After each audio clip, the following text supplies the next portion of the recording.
अस्सलाम वालेकुम। और जैसा कि आपको पता है कि हमें आज अपना जो डिस्कस करना है लेक्चर, वो थर्मोडायनेमिक्स जो कि फ़िज़िक्स का हिस्सा है उसके ऊपर बातचीत करनी है हमें। कल हमने ये बातचीत शुरू की थी, कल हमने आपको इसके बारे में बहुत कुछ समझा दिया था। तो आज जो हम अपना लेक्चर स्टार्ट कर रहे हैं वो है बेटा thermodynamical work. What is thermodynamical work, उसके बारे में आज आपसे बात करेंगे। व्हाट इज़ थर्मोडायनेमिकल वर्क, यहाँ से स्टार्ट लेते हैं थर्मोडायनेमिकल वर्क से। तो बच्चों, थर्मोडायनेमिकल वर्क ये पेपर के अंदर बाज़ दफ़ा प्रूफ करने के लिए आ भी जाता है कि थर्मोडायनेमिकल वर्क निकाल के दिखाएं, और ये बराबर होता है W is equal to P delta V। ठीक है, ये बहुत आसान सी डेरिवेशन है और ये पेपर में कभी कभार आ जाती है। आप इसको डिस्कस होता हुआ भी देखें, बहुत ज़्यादा आसान आर्टिकल। सबसे पहले इस मकसद के लिए हमने यहाँ पर एक सिलेंडर बनाना है लाइक दिस। ये देखिए, ये जो इस वक्त आपको यहाँ सिलेंडर नज़र आ रहा है ऐसे करके, इस सिलेंडर के अंदर हमने एक गैस को बंद कर दिया है और ऊपर हमने प्रेशर अप्लाई किया है P। प्रेशर यहाँ पे कांस्टेंट है और अंदर इस वक्त यहाँ पर एक गैस मौजूद है। ये इस वक्त गैस का जो वॉल्यूम है वो है V1। ठीक है, अब यहाँ पे इसी डायग्राम का दूसरा हिस्सा देखिए, इसी डायग्राम का दूसरा हिस्सा देखिए। इस डायग्राम के दूसरे हिस्से में आप इसे हीट एनर्जी दे रहे हैं। ये आपने नीचे बर्नर लगाया है ऐसे करके, और ये बर्नर के ज़रिए अंदर क्या जा रही है, हीट जा रही है, यानी इसे आप गर्म कर रहे हैं। और जो हीट अंदर जा रही है उस हीट का सिंबल है स्मॉल क्यू। यहाँ क्यू से क्या मुराद है, हीट एनर्जी है, याद रखिएगा। ये क्यू का मतलब है हीट एनर्जी, क्यू का मतलब है हीट एनर्जी। जैसे ही ये हीट एनर्जी इस सिलेंडर के अंदर जाएगी, पिस्टन अपनी जगह से मूव होकर ये देखें ऊपर जा चुका है, ऐसे करके ऊपर जा चुका है। प्रेशर अभी भी वही अप्लाई हो रहा है। प्रेशर याद रखें यहाँ पर सेम चल रहा है, प्रेशर यहाँ पे सेम चल रहा है। और आप देख रहे हैं कि जो वॉल्यूम है वो इंक्रीज हो गया। ये वॉल्यूम पहले V1 था, अब V1 से हो गया V2। ये वॉल्यूम कितना चेंज हुआ, ये वॉल्यूम इतना चेंज हुआ। ये जो मैं लाइनें डाल रहा हूँ ना सारी की सारी, ये वॉल्यूम चेंज हुआ है। तो ये वाला हिस्सा जो है, ये जहाँ पे मैंने डॉटेड लाइन डाली है ऐसे करके, ये है बेटा वॉल्यूम का चेंज। वॉल्यूम का चेंज कितना आया, डेल्टा V। और ये कितना ऊपर उठा, ये कितना ऊपर उठा वो फर्ज कर लें वो है H। यानी ये पिस्टन H हाइट तक ऊपर उठा है। वॉल्यूम V1 से चेंज होके कितना हो गया, V2। और प्रेशर कैसा है बेटा, सेम। यहाँ तक ओके कर देंगे। ये डायग्राम यहाँ तक आपको अच्छी तरह से समझ में आ चुकी है। ओके कर दें यहाँ तक, शाबाश, वेरी गुड वेरी गुड, शाबाश। बाकी तमाम स्टूडेंट भी, बाकी तमाम स्टूडेंट भी यहाँ तक ओके करें। ठीक है, दोबारा से मैं आयन दोहरा देता हूँ। देखो, ये एक सिलेंडर है हमारे पास। इस सिलेंडर के अंदर हमने एक गैस को भरा हुआ है, यहाँ पे गैस मौजूद है।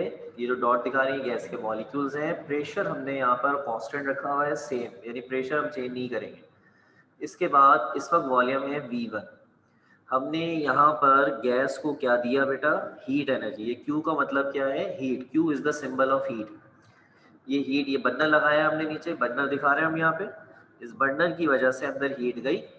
हीट के जाने से पिस्टन उठकर अपनी इनिशियल पोजीशन से यहाँ पर आ गया। तो हम कहेंगे ये कितना उठा, कितना उठा। ये H डिस्प्लेस हुआ है, H उठा, H डिस्प्लेस हुआ है। और वॉल्यूम भी V1 से चेंज होके V2 हो गया। इस दौरान प्रेशर सेम रहेगा। और ये जो हिस्सा आपको नजर आ रहा है बेटा, ये वॉल्यूम का चेंज है। और कितना वॉल्यूम का चेंज यहाँ पर आया है, डेल्टा V। ठीक है बेटा, आप ओके करें यहाँ पे, शाबाश, जल्दी से। देखिए, हम यहाँ पे कुछ सिंपल सी वर्डिंग लिख रहे हैं, बहुत सिंपल सी वर्डिंग लिख रहे हैं। कंसीडर अ सिस्टम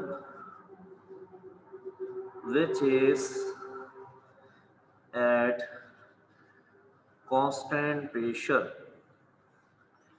जो कि एक फिक्स प्रेशर पे काम कर रहा है, constant pressure P, when Q amount of heat energy, Q amount of heat energy is added in system, it will changes volume V1 to V2। ठीक है, बहुत सिंपल सी वर्डिंग लिखी है। एक सिस्टम हम देख रहे हैं, ये एक सिस्टम हम देख रहे हैं जो कि कांस्टेंट प्रेशर P पे काम कर रहा है। जब ने Q amount of heat energy enter करी सिस्टम में, तो उसका वॉल्यूम V1 से चेंज होकर V2 हो गया। यहाँ तक ठीक है। अब यकीनन पिस्टन अपनी जगह से उठा है और पिस्टन अपनी जगह से मूव कर रहा है, तो हम कहेंगे सिस्टम ने वर्क करा है। तो वो जो वर्क करा है, अब वो वर्क कैसे निकाल सकते हैं? तो हम यहाँ पे क्या लिखेंगे? The work done by system is given by, system ने जो काम करा वो हम किस तरीके से दे सकते हैं? वो ऐसे दे सकते हैं, W is equal to work. Work का फॉर्मूला क्या होता है बेटा हमारे पास? Force multiply by displacement. F का मतलब फोर्स है और D का मतलब डिस्प्लेसमेंट है। यहाँ पर जो ये F आ रहा है, ये किसके बराबर है? तो एक छोटा सा यहाँ साइड में रफक देखिए, रफक मैं यहाँ लिख के दिखा रहा हूँ, आपको समझ में आ जाएगा, देखिएगा, शाबाश। रफक ये रहा, यहाँ पे दिखा रहा हूँ। एक फॉर्मूला है, ये फॉर्मूला मैंने भी पढ़ाया है आपको मैट्रिक क्लास की चैप्टर नंबर 10 में भी लिखा हुआ। फॉर्मूला है प्रेशर बराबर है फोर्स अपॉन एरिया। अगर एरिया को हम प्रेशर के पास क्रॉस मल्टीप्लाई कर दें तो फोर्स की वैल्यू निकल आती है, और फोर्स की वैल्यू क्या निकल आई? शाबाश, PA, यानी प्रेशर इनटू एरिया। तो यहाँ पर क्या करा बेटा हमने? F की जगह पर क्या पुट कर दिया? PA। ये A क्या है? A is the area of the piston, A is the area of the piston, जो पर पिस्टन लगाई उसका एरिया होता है। ठीक है, अच्छा, साथ ही साथ में यहाँ पर जो डिस्प्लेसमेंट आपको नजर आ रहा है, पिस्टन कितना डिस्प्लेस हुआ, पिस्टन जहां था पहले वहां से कितना डिस्प्लेस हुआ? शाबाश, H। ये जो H आपको नजर आ रहा है ये असल में डिस्प्लेसमेंट है। So displacement is equal to H। तो हमने यहाँ पर D की जगह पर क्या करा? H। अब ये वैल्यूज हम यहाँ पे पुट कर देते हैं। F की जगह रखा हमने PA और डिस्प्लेसमेंट की जगह रखा हमने H। पहले सारे बच्चे यहाँ तक क्लियर करें? ओके, शाबाश सब बच्चे यहाँ तक, क्योंकि बस अगली लाइन में आंसर है इसके बाद। क्या तो कोई मसला? सारे स्टूडेंट जितने भी हैं जल्दी से शाबाश, बाकी रिमेनिंग स्टूडेंट भी अपना अपना रिप्लाई देते हैं। मोहम्मद हुसैन, मरियम, फरीबा, मोहम्मद ताहा, समीना का भी रिप्लाई आ गया, वेरी गुड, शाबाश। उजैर, सब रिप्लाई दे दो जल्दी से, शाबाश, वेरी गुड वेरी गुड। अब मैं यहाँ पे आपको एक छोटा सा रफक और दिखा देता हूँ, उसके बाद जवाब आ जाएगा। देखो आपने छोटी क्लास में पढ़ा होगा वॉल्यूम इज इक्वल टू, यहाँ पे देखिएगा, यहाँ पे जहाँ पे मैं इशारा कर रहा हूँ फिगर से, यहाँ पे वॉल्यूम इज इक्वल टू बराबर होता है लेंथ, विड्थ एंड हाइट। लंबाई, चौड़ाई और ऊंचाई को जब मल्टीप्लाई करते हैं तो ये किसके बराबर होता है? वॉल्यूम के बराबर होता है। लेकिन आप ये बात जानते हैं कि लंबाई और जो चौड़ाई होती है ये किसके बराबर होती है? एरिया। ये भी आपने पढ़ा होगा, लंबाई चौड़ाई को मल्टीप्लाई करें area, so area into height, ये भी किसके बराबर है? वॉल्यूम के बराबर। अब आप अगर गौर से देखें तो हमारी डेरिवेशन में भी तो यही लिखा हुआ आ रहा है, यहाँ भी तो AH आ रहा है, यहाँ भी तो H आ रहा है, तो ये भी AH किसके बराबर होगा? वॉल्यूम के बराबर होगा। लेकिन हमारे पास 3 वॉल्यूम आ रहे हैं, एक आ रहा है V1, एक आ रहा है V2 और एक आ रहा है डेल्टा V। तो ये किस वॉल्यूम के बराबर होगा? आप क्या कहते हैं? जल्दी से अपने कमेंट्स में जवाब दें, शाबाश जल्दी से। ये V1 के बराबर है, यानी ये जो वॉल्यूम लिखा है इसके नीचे मैं 1 डालूं, इसके नीचे मैं 2 डालूं, या ये डेल्टा V के बराबर है? आप इस बात को समझने के लिए इस डायग्राम को देख सकते हैं। ये देखिए डायग्राम, इस डायग्राम को देख के आपने जवाब देना है। आपके पास 30 सेकंड है जवाब देने के लिए। आपका टाइम शुरू होता है अब। ठीक है भाई, एक जवाब आ गया,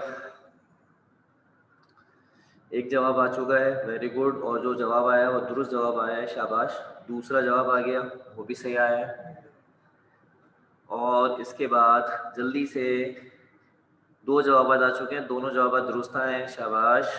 बाकी बच्चे भी मौजूद हैं क्लास के अंदर हमारे पास, तादाद में ज़रूर कम नज़र आ रहे हैं लेकिन है तो सही। जल्दी से रिप्लाई करना है आपने, शाबाश। रिप्लाई चाहिए, 2 का रिप्लाई आया, अच्छा भाई, क्योंकि टाइम था 30 सेकंड का और टाइम गुजर गया, इसलिए अब मेरी बारी है, मैं बता देता हूँ बच्चों। ये देखिए एक वॉल्यूम ये रहा V1, इसमें यहाँ कहीं H नहीं है। ये देखें V2 में H है लेकिन पूरा नहीं है। V2 में ये देखें, ये V2 है, इसमें H है लेकिन ये पूरा नहीं है, जबकि ये H सिर्फ किस में आ रहा है, डेल्टा V में। इसी वजह से डायग्राम में स्पेशली हाईलाइट करके दिखाया गया। ये H किसके बराबर है, देखें, डेल्टा V। इसका मतलब है कि यहाँ जो वॉल्यूम है वो असल में डेल्टा V होने वाला है।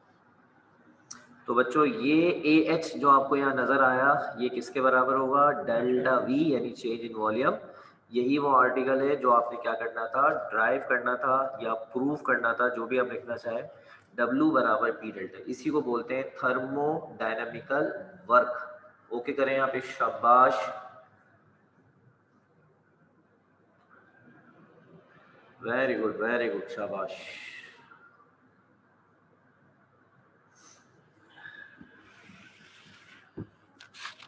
तो बच्चों बात को आगे करेंगे थर्मोडायनेमिक्स। थर्मोडायनेमिक्स को अगर पढ़ना चाहते हैं तो थर्मोडायनेमिक्स के अंदर हमने कुछ असूल तय रखे। इन असूलों का नाम है बेटा लॉज ऑफ थर्मोडायनेमिक्स। तो हम इस वक्त आपको पढ़ा रहे हैं लॉज ऑफ थर्मोडायनेमिक्स के अंदर फर्स्ट लॉ ऑफ थर्मोडायनेमिक्स। आपके कोर्स में सिर्फ एक ही लॉ लिखा गया है, इसके टोटल 4 लॉ होते हैं। सबसे पहले लॉ का नाम क्या होगा, शाबाश, जल्दी से। सबसे पहले लॉ का नाम क्या होगा, सबसे पहले लॉ का नाम फर्स्ट लॉ थर्मोडायनेमिक्स होगा। जाहिर सी बात है, जवाब आपका 100% गलत है बेटा। इसके सबसे पहले लॉ का नाम है जीरोथ लॉ। इसका पहला लॉ कहलाता है जीरोथ लॉ, जीरो लॉ, वो आपके कोर्स में नहीं है। दूसरा लॉ जो है वो कहलाता है फर्स्ट लॉ, वो आप पढ़ रहे हैं। तीसरा लॉ कहलाता है सेकंड लॉ थर्मोडायनेमिक्स, वो सेकंड ईयर फिजिक्स में आएगा। चौथा लॉ कहलाता है थर्ड लॉ थर्मोडायनेमिक्स, वो आपने मैट्रिक में पढ़ा होगा, फिजिक्स में हल्का फुल्के अंदाज से पढ़ाया जाता है, उसकी डिटेल है, उसका नाम है लॉ ऑफ हीट एक्सचेंज। कुछ याद आ रहा है मैट्रिक फिजिक्स में चैप्टर 11 में हल्का फुल्का सा पढ़ा है वहां पे, और भी डिटेल उसके। ये थर्ड लॉ ऑफ थर्मोडायनेमिक्स होता है। खैर फर्स्ट लॉ थर्मोडायनेमिक्स बहुत ज्यादा आसान होने वाला है। First law thermodynamics is the modified form, एक बदली हुई शक्ल का नाम, एक बहुत ही मशहूर कानून है, modified form of law of conservation of energy. यकीनन ये मशहूर कानून, जो फिजिक्स पढ़ने वाला हो वो इस कानून को जानता है। ये कानून फिजिक्स का भी है, केमिस्ट्री और हर तरह की साइंस का कानून है, और बड़ा ही बेसिक कानून है कि एनर्जी ना होती है पैदा नहीं, ना होती है तबाह, बल्कि एनर्जी एक फॉर्म से दूसरी फॉर्म में चली जाती है, और एनर्जी के टोटल पे कभी कोई असर नहीं पड़ता। तो बिल्कुल ये लॉ भी यही कहता है कि अगर आपके पास हीट एनर्जी है, हीट एनर्जी, तो ये हीट एनर्जी दूसरी और फॉर्म्स ऑफ एनर्जी में कन्वर्ट हो जाएगी ड्यूरिंग प्रोसेसिंग, किसी काम करने के दौरान, लेकिन टोटल पर कोई असर नहीं पड़ेगा। बड़ा आसान सा काम है। तो क्या है बेटा इस कानून के अंदर, अगर स्टेट लिखना चाहेंगे, during a processing, during processing heat energy converted into other forms of energy while total amount of energy remain constant, same, conserve, जो लिखना चाहे, ये इसका बयान हो गया। कितना आसान सा बयान है, ठीक है। यस, बिल्कुल बिल्कुल चल सकता है। इसकी जगह पर आप जो law of conservation of energy का बेसिक स्टेटमेंट है वो भी चला सकते हैं, लेकिन क्योंकि ये फर्स्ट लॉ ऑफ थर्मोडायनेमिक्स है तो इसलिए इसमें थर्मोडायनेमिक्स की कुछ ना कुछ लैंग्वेज डालना ज़रूरी है। तभी यहाँ पर लैंग्वेज को डालने के लिए हमने हीट एनर्जी का वर्ड यूज़ करा है स्पेशली तौर पर।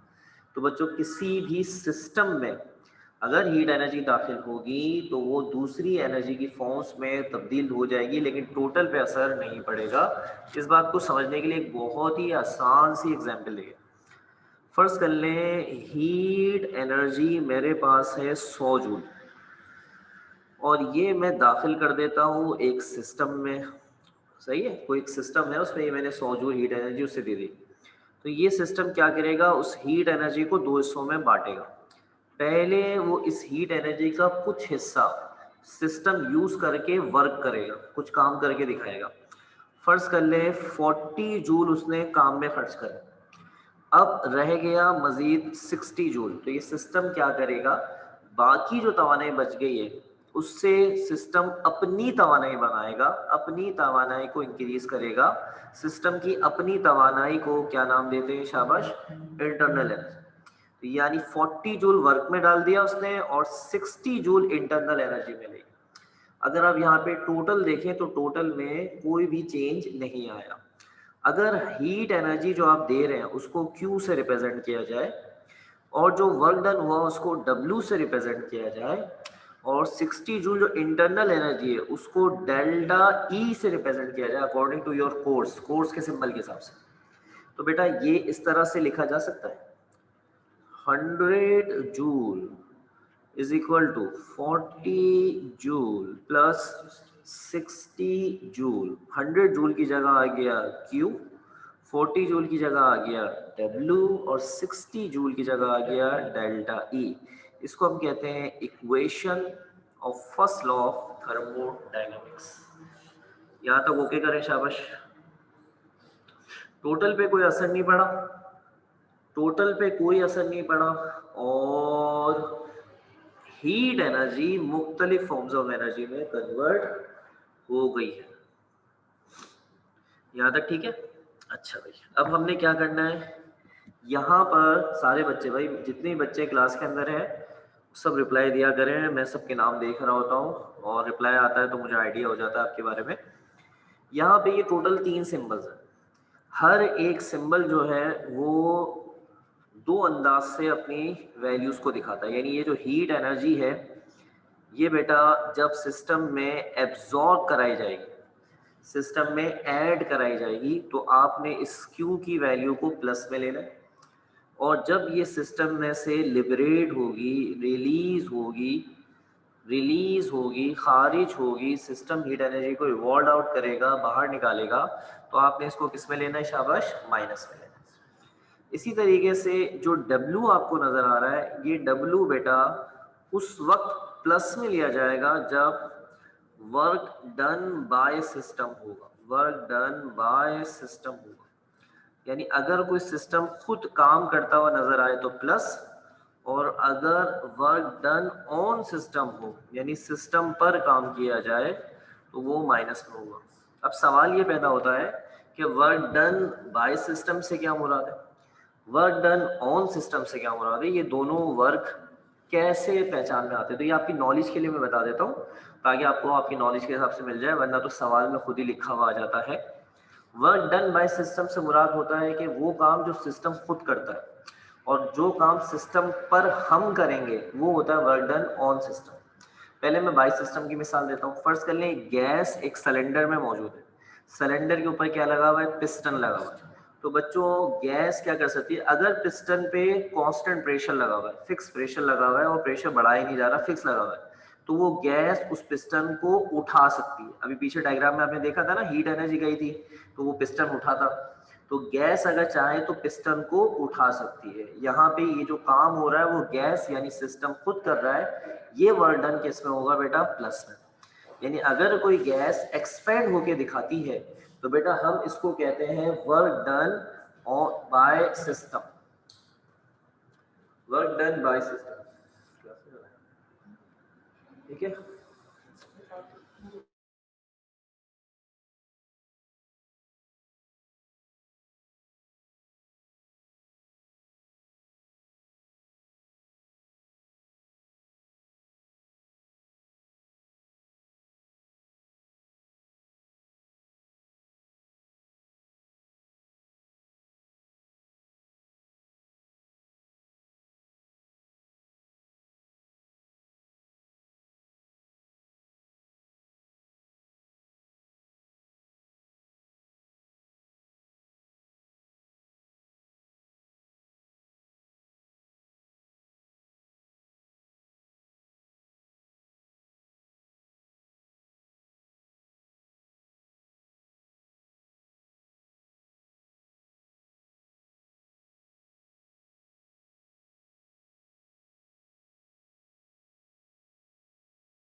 ऐसे नहीं है।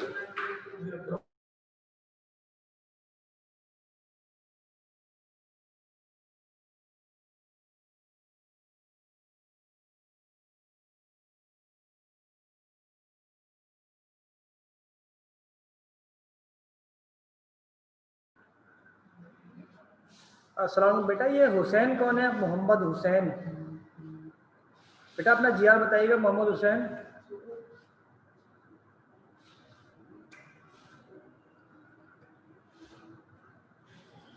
Mohammad Hussain.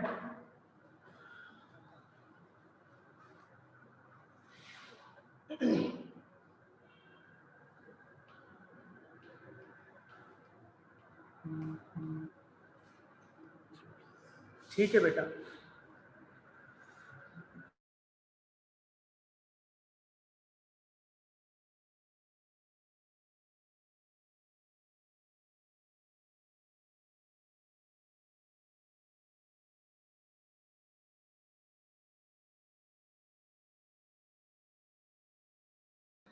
Work done by system और वर्क डन ऑन सिस्टम पर थे।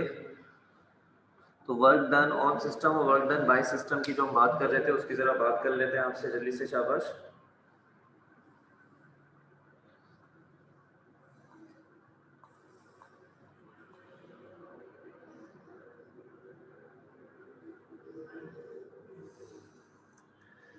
जी, जब सिस्टम खुद काम करता है तो वो वर्क डन ऑन सिस्टम होता है। मैंने आपको मिसाल दी थी कि एक सिलेंडर में अगर गैस मौजूद है तो वो गैस पिस्टन को खुद उठाती है, तो हम उसको वर्क डन ऑन सिस्टम कहते हैं। लेकिन अगर हम उसी गैस की बात करें तो क्या काम वो गैस खुद नहीं कर सकती? क्या काम वो गैस खुद नहीं कर सकती? पिस्टन उठा सकती है, एक्सपेंड हो सकती है, लेकिन क्या कोई गैस खुद कॉम्प्रेस हो सकती है? तो इसका जवाब क्या है? गैस कभी भी खुद कॉम्प्रेस नहीं हो सकती। गैस को कॉम्प्रेस करने के लिए प्रेशर डालना पड़ता है और वो प्रेशर हम डालते हैं, और जब हम वो प्रेशर डालते हैं तो नतीजे के अंदर क्या होता है? ये वर्क डन ऑन सिस्टम कहलाता है। इसलिए हम वर्क डन ऑन सिस्टम को लेते हैं माइनस के अंदर। क्या आपको दोनों बातें समझ में आई? ओके कीजिएगा। इसके बाद ओके कीजिएगा, शाबाश। जल्दी जल्दी करना, थोड़ा टाइम हमारे पास अब यहाँ पे रह जाएगा कम। इंटरनल एनर्जी,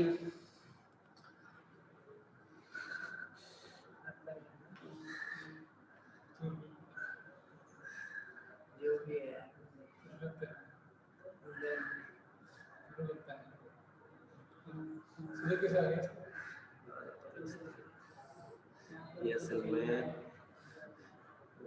माइक की जाती होगी तो किसी ने माइक से बोला होगा, तो ये किसी को रिश्तेदार समझता था। खैर जी, delta E internal energy. Internal energy जो होता है इसके अंदर दो ही बातें होती हैं। अगर इंटरनल एनर्जी इंक्रीज होगी तो प्लस में लेते हैं, डिक्रीज होगी तो माइनस में लेंगे। सब बच्चे इन तमाम बातों को अच्छी तरीके से देख ले। अब हम डिस्कस करने वाले हैं इसके न्यूमेरिकल, जो 5-6 मिनट में ख़त्म हो जाते हैं, लेकिन ये बुक के न्यूमेरिकल्स हैं। और इसके अलावा पास पेपर के अंदर भी थोड़े बदले हुए आते हैं, वो मैं इंशाल्लाह ताला आपको कल क्लास में डिस्कस करा रहा हूँ। जब आप मुझसे मिलेंगे, कल फिजिकल है, आपने फिजिकली आना है, तो कल वो डिस्कस कराऊंगा। और इसी फर्स्ट लॉ थर्मोडायनेमिक्स की 2 एप्लीकेशन है, वो भी डिस्कस कराऊंगा। अब इसके न्यूमेरिकल स्टार्ट कर रहा हूँ, सब बच्चे सुन लें। एब्जॉर्ब के लिए प्लस में, रिलीज के लिए माइनस में, work done on system plus में, work done by system plus में, work done on system minus, increase internal energy plus और डिक्रीज इंटरनल एनर्जी माइनस में।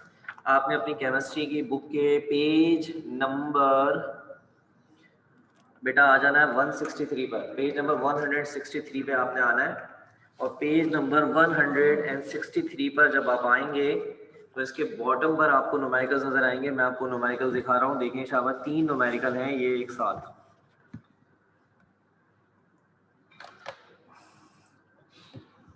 ये ठीक है, ये न्यूमेरिकल नंबर है 6B, numerical number 7A, 7B। ये 3 न्यूमेरिकल है, तीनों न्यूमेरिकल एक ही जैसे हैं भाई। अगर आप 6B मुझसे अच्छा समझ लें अभी, तो 7A 7B दोनों होमवर्क हो जाएंगे, ट्राई कीजिएगा। ठीक है, ये न्यूमेरिकल पेपर में डिस्कस होते रहते हैं, बच्चों वाले न्यूमेरिकल है, गिफ्टेड न्यूमेरिकल है। पेपर में अगर आ गए तो आपके लिए गिफ्ट है। इनमें थोड़ा सा अंदाज बदला हुआ आता है, वो मैं इंशाल्लाह 10 इयर्स के अंदर मौजूद है, वहां से मैं आपको लेकर वो सवाल ट्राई करवा दूंगा। आइए पहले ये सवाल समझते हैं। 6 का बी देखें। इन अ सर्टेन प्रोसेस, कोई प्रोसेस हुआ है, 848 joule of heat is absorb by system. देखें वर्डिंग पकड़नी, एक सिस्टम ने एक प्रोसेस किया है, प्रोसेस से गुजरा है और 848 जूल हीट उसने क्या करी है, एब्सॉर्ब करी है। बताइए हीट एनर्जी की वैल्यू किस में लेंगे, प्लस में या माइनस में?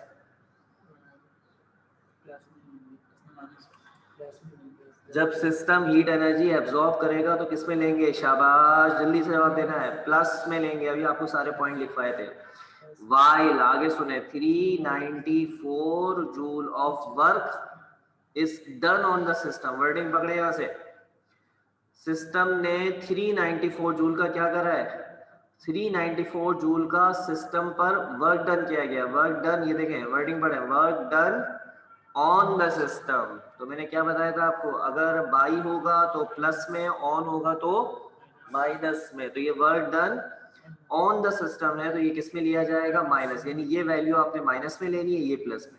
यानी बजाय दिखने वाला ये आसान न्यूमेरिकल आपका गड़बड़ कर सकता है कि प्लस वाली वैल्यू को आप माइनस में और माइनस वाली वैल्यू को कहीं गलती से प्लस में ले लिया आपने, तो पता चला कि सवाल गया आपके हाथ से। What is the change in the internal energy of the process? आपने क्या निकालनी है इसके अंदर, इंटरनल एनर्जी निकालनी है। तो आइए मैं आपको सवाल सॉल्व करके दिखाता हूँ। सवाल को सॉल्व करने के दौरान मुझे हंसी भी आएगी, जाहिर सी बात है, आप देख लीजिएगा, वजह हंसने की आपको भी खुद ही सामने आ जाएगी। ये क्वेश्चन नंबर 6 का बी पार्ट है और ये पेज नंबर 163 पर मौजूद है। ये आइए इसका बनाते हैं डेटा। सबसे पहले हीट एनर्जी, हीट एनर्जी की जो वैल्यू यहाँ पर मौजूद है वो है हमारे पास 848 और ये हीट एनर्जी क्या हुई थी, एब्जॉर्ब। तो इसके साथ प्लस लगाएंगे ऐसे करके, ठीक है, यहाँ एब्जॉर्ब लिखने की जरूरत नहीं, बस प्लस लगा दें। फिर सिस्टम ने वर्क डन, सिस्टम पर वर्क डन किया गया कितना, 394 जूल, और ये वर्क डन सिस्टम पर किया गया है माइनस, खाली प्लस माइनस लगाना है। और आपने क्या निकालना है इसमें, डेल्टा ई। तो ये एक मजाक है, आइए मिलकर ये मजाक एक साथ करते हैं, चले मेरे साथ मिल जाए। फॉर्मूला है Q is equal to W plus delta ई।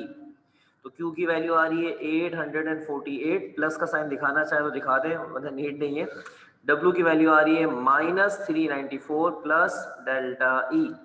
ये माइनस का वहां जाके क्या हो जाएगा, शाबाश, प्लस का हो जाएगा 394 डेल्टा ई। यकीनन आपको समझ में आ जाएगा कि मैं क्यों इस सवाल को सॉल्व करने के दौरान मुस्कुरा रहा हूँगा। तो इन दोनों वैल्यूज को जब हम प्लस करेंगे तो जवाब आ जाएगा आपका 1242 जूल। सब बच्चे मुस्कुराते हुए यस करेंगे, शाबाश, के सवाल समझ में आ गया, जल्दी से शाबाश। मैंने मुस्कुराते हुए बोला है और मुस्कुराने के दौरान आवाज नहीं निकलती, लेकिन कुछ बच्चे जब मुस्कुराते हैं तो उनकी आवाज भी आ रही है हमारे पास, ठीक है। सब बच्चों यहाँ तक क्लियर हो गया, यस और नो? इसका क्वेश्चन नंबर 7 का ए और बी आपने ट्राई करना है। मिलेंगे कल, फिजिकल क्लास है 6:45 पर, वहाँ पे इसका और न्यूमेरिकल्स भी ट्राई कराऊंगा, इसके आगे का काम कराऊंगा। अपना अपने घर वालों का ख्याल रखिएगा, मुझे दें इजाजत, अल्लाह हाफिज।